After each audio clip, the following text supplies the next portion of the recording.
Hey, I got a question for you. When you fly on an airplane, do you have a specific seat that you want to sit in? Like, are you like Brian here who wants to sit in the aisle seat so he can stretch his legs out and hope that nobody trips on them? Or does it bother you to sit in the middle, where nobody really seems to like to sit? Or are you like me? Where you want to sit at the window seat. You Yes. want to be able to lean up against the side of the plane. You want to look out the window. Yeah, we're going to talk Hmm. about that today. All right. I Yeah. can't wait. Yeah, so this is, I guess, the third part of my musings at the airport that came about on my last trip that I took, flying to go visit my sister. Right. And as I was at the airport by myself, on and walking through the airport and on the plane and sitting at the gate and all of that, all of these thoughts just kind of came to me. And this was one of Hmm. them when I was on the plane. Why is it that I like to sit in that seat so Hmm. much? Yeah. And I'm And I glad that just, you asked. yeah. Right. Go ahead. I wanted to know how in the world do you think clearly when you're in an airport when all these people are buzzing by and it's just craziness and like I get my inspiration I think when I'm by a beautiful lake and I hear the birds and the wind rustling in the trees, but somehow you get inspiration in an airport. So I, hey, you well, we're know, just gonna go with it. We're gonna go Yeah. with it. Yeah, it was awesome. Yeah, on that trip, I literally wrote 3 blogs, which have also turned into podcasts Hmm. about these thoughts and Yeah. ideas. And so yeah, so the window seat, that's where I like to sit. And the reason is because I find it very peaceful to stare as we're taking off. I see the things on the ground, cars and people, everything, buildings just growing like smaller and smaller and Mm. smaller. And I imagine this is what the birds see. This is the bird's eye Hmm. view. As they're flying above, they're looking down, likely looking for things to eat, but they're able to look down and see and have that bird's eye view. And to me, like when I look down and I see that, I see beauty. I think it's Hmm. very peaceful. I think it's relaxing. And Yeah. on this last trip, I found some things that I saw quite interesting. Mm. Like I said, everything gets a little bit smaller, but I also saw roads. And I was actually like, I remember thinking to myself, ooh, is that 288? Ooh, is that, what are the other freeways? Is that the Powhite? 64 or 64? Like, 85 or yeah, yes, yes, 95. Yep. yes. And I've always wondered, like, would I be able to spot my house if we drove Hmm. over our area Mm. of town or whatever? But I see the roads and the highways and I see the neighborhoods and I notice like, oh, that neighborhood has a lot of cul-de-sacs. I was able to see that, or Oh. that it's not laid out in a grid. Like when we were Hmm. in Florida, those neighborhoods are laid out in a grid. It's just like Hmm. straight street, straight street, straight street, and then they go the other way as well, Yeah. And here they're more winding and Hmm. curvy, which is really cool to see. It's like a bunch of spaghetti noodles thrown out there, or That something is like that. true. In most downtown areas, it is laid out in a grid. And then when you get Yeah. out into suburbs and things, a little bit more windy. But yeah, you're right. I remember when we lived in Florida, it was like even outside of the like downtown city area, it was like they just decided, nope, we're going to make the entire area a grid. So Right. yeah. Yeah. So to me, that's pretty interesting Hmm. to see. Another interesting thing that I noticed was all of a sudden it was just like an area of land that looked very barren. There weren't any Hmm. trees. And I wondered to myself, was there a fire? Hmm.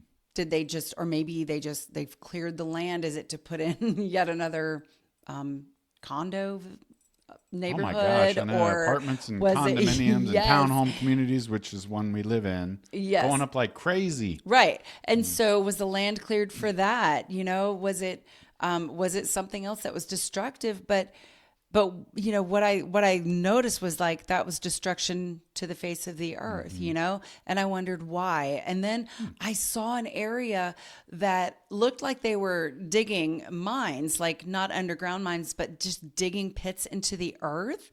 Hmm. And I wondered, what are they mining?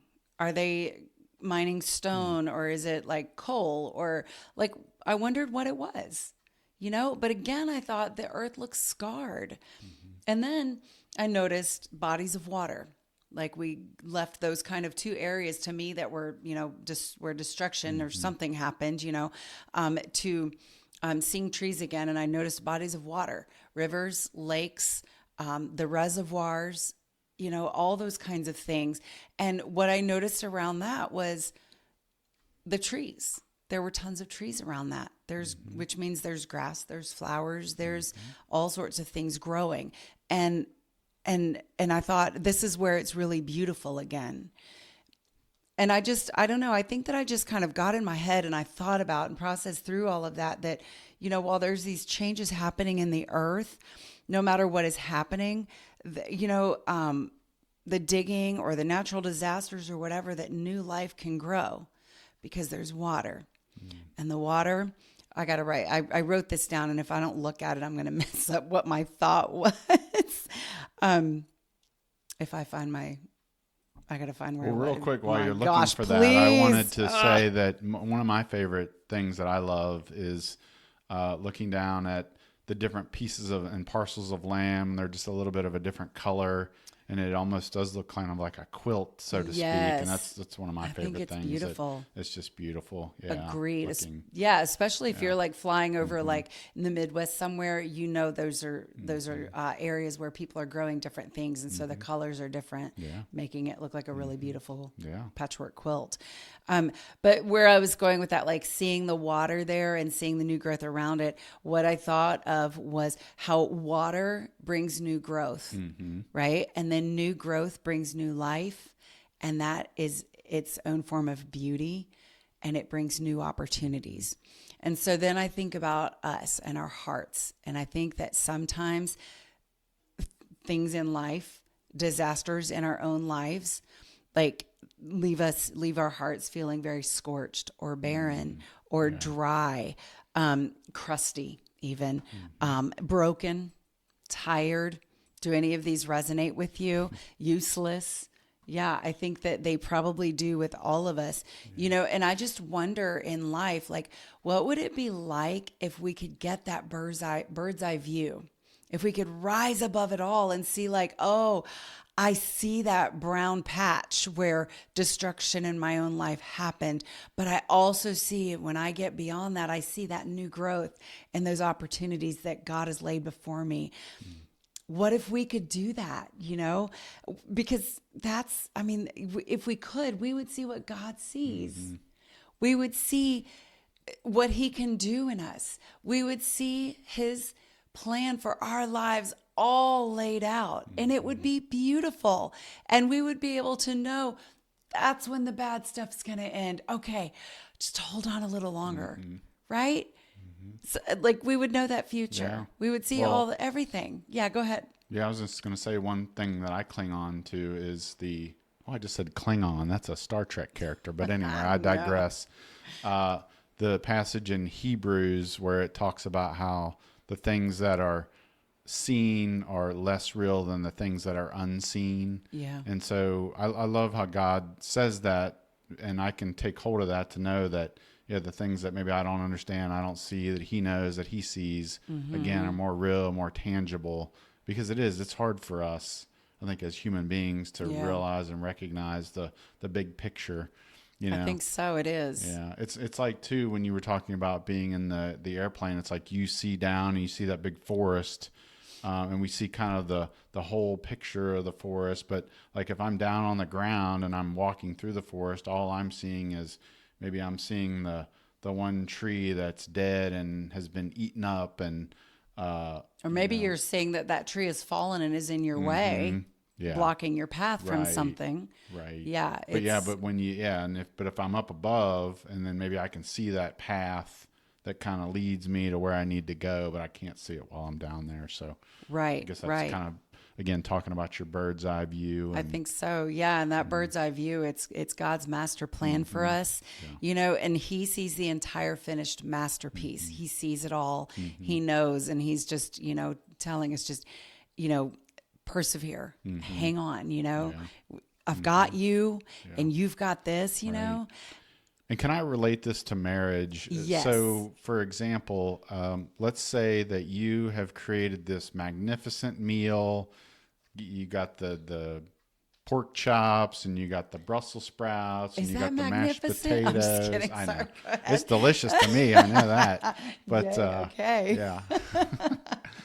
and then you make a salad, and you've got all the fixings and everything, and you pour us big glasses of lemonade, and we're sitting down and we're eating it, and it's just like, if you zoom back and you look at the big picture, you're like, man, look at this big meal and look at how wonderful this is. Well, then let's say, for example, halfway through the meal, we've both have drank our lemonades and they're both empty, and then you get up and go refill your lemonade and come back and my lemonade is still empty. If I'm not looking at the big picture, I could very easily say, oh, well, that wasn't very nice. That was awfully selfish of you. You didn't think to fill up my lemonade. No, I didn't. Right. Whereas, if I zoom back out and look at the big picture, I can think, oh my gosh, I can't believe all the work that she's done and with this meal, and she's taking care of all these different things, and look at all the love that you've put into this thing that you're doing. And I really appreciate that. And again, maybe the lemonade is more of it wasn't that she looked at my lemonade and said, you know what, I've done enough, I'm not getting it. It could have just been like, she didn't see it or whatever.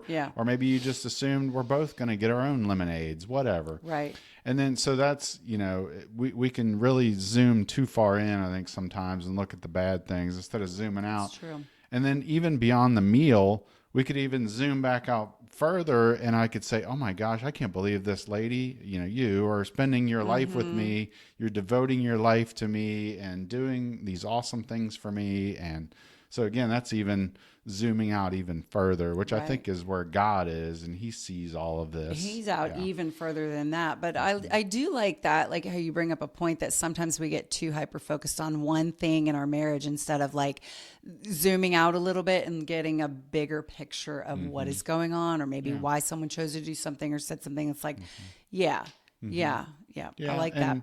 And we're not always going to get it right. I mean, we're always going to have these little moments where little frustrations, bubble up on us or whatever. I mean, it's really difficult, I think, to not let that happen. And maybe there's a secret that won't happen. But I the way I look at it is like, let's catch it as soon as we notice it happening mentally, and let's see if we can't, again, kind of zoom back out and think about the big picture. Right. Yeah. Right.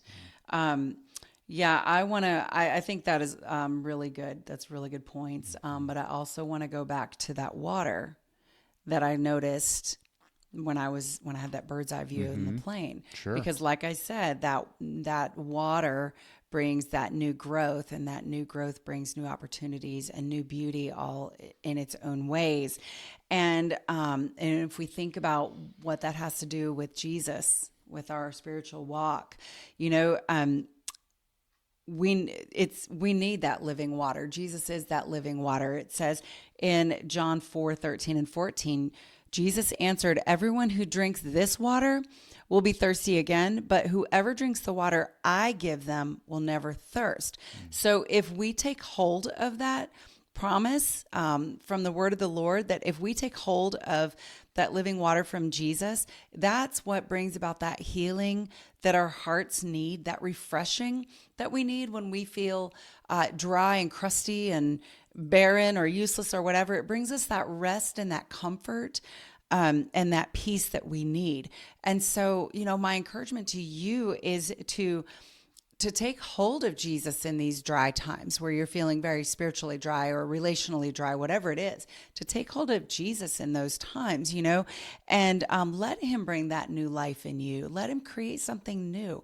Look to him and say, God, how do you want to use me right now? How do you want to heal me right now? If I'm giving this to you, and I know you're going to heal me, bring me that peace, bring me that comfort that I need, bring me that refreshing in my spirit. And how can you use me and use this? What do you want to do in my life? We need to go to Jesus with our hands open like this and say, God, whatever you want, that's what I want for me too. Rather than saying, God, you have to do this for me. It's whatever you want. Be open-handed to him, and take hold of him and take hold of that promise that if we drink that living water from him, we're not going to thirst again. That's right. Yeah. It's good. I love how it just, there is, it's just, and sometimes we don't, on our day-to-day life, we don't really think about that and take hold of that. But hopefully, I'm hoping that those that are hearing this and seeing this are really taking hold of what you're saying. Because the more we can kind of hear these words, the more we can implement them into our lives. Right. I think so. Yeah. I think so. And just, yeah. our encouragement to you is just take a sip of that water, and let the Lord heal you and bring new growth and beauty into your life, because he wants to do that. He sees that whole picture. Remember that. He sees that whole picture. Yeah. Yeah. And when you're, if you have these moments of negativity, and this is probably coming from the counselor or therapist in me, just making sure that you're, maybe you could even do some gratitude exercises, maybe list 3 things that you're grateful for, because we can Really get good. into this negative space of like, this is a problem, that's a problem, this is an issue. And, again, we forget to zoom out and look at the big picture. We do. Again, so maybe my 3 areas that I'm grateful for, maybe, before I go to bed, it's, I'm grateful for my health. I'm grateful for the Savior that has saved me from death and hell. And, or maybe my 3rd thing is I'm grateful for a spouse that, is walking alongside of me in this journey in life, or whatever. That's like good. That. And I do believe that if we can do that, even just, and there's been studies that have suggested that you just focus on 3 things that you're grateful for, and you do it like over and over as a habit, over a certain period of time. I would say maybe, I don't know, a couple of weeks or whatever. It can really start to change your mind, rewire your brain, so to speak. Yes, it can. Again, it really can. You zoom in on the large picture. And I'm going to mention a free resource we have that's going to help you with that in a minute. But I don't know. Are we anything else we've got today? Are we ready to wrap this up with a prayer? Yeah. Okay. I'm ready. All right. Why don't we do that? God, we thank you so much for you, and that you have our whole lives planned out, God. You see the big picture. You see all of our mistakes, and you see all of the beauty. You see what's going to come in the future, and how beautiful and amazing that is, Lord, that you know how we're going to grow and change when we are in these spots of feeling dry and barren or dead inside, or whatever it is. God, you know what you're going to do for us, and you're always there carrying us through these things. And I pray that our listeners, God, would catch hold of that and just put their trust in you, to let you heal them, let you refresh them as they take that sip of that living water that you have to offer them, God, and just refresh them, God, and use them, Lord, and give them a glimpse of what you are seeing. And we praise you for that. In your name I pray, amen. Amen. And hey, before you go, make sure you like, follow, and subscribe wherever you are listening or hearing what we've talked about today. And I want to mention our free resource. It is 21 Days of Gratitude, and it's something that you can do. It's a very quick thing that you can do every single day. And the whole point of doing it for 21 days is to create a habit, because we know that when we create a habit, things become a little bit easier for us. So we'll make sure we put the link to that in the show notes and the video description, wherever you, again, are hearing or listening to that. And this is so much fun. Love doing this together with you. Yeah. And and we'll see you next time. Take care.